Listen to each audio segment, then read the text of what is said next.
I have a Subaru WRX here. This is one of my favorite tools. I want to make sure everything sits properly. I stay putting in that work. Everything I get, I'm hurt. You can tell by the way I walk, I ain't just talking about it. I stay putting in that work.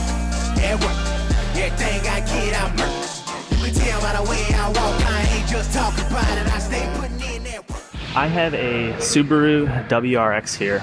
This one has some quarter panel damage right here. This is all pushed in where the bumper mounts.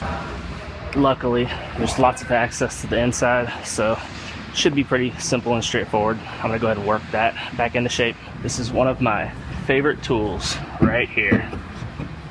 Cheapest too.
So I went ahead and I fit the bumper cover and tail light up. I want to make sure everything sits properly right in this area, and it looks good. So I'm going to go ahead and I'm going to pull this back apart, and I'll go ahead and do my filler work on that quarter panel and lower quarter panel extension.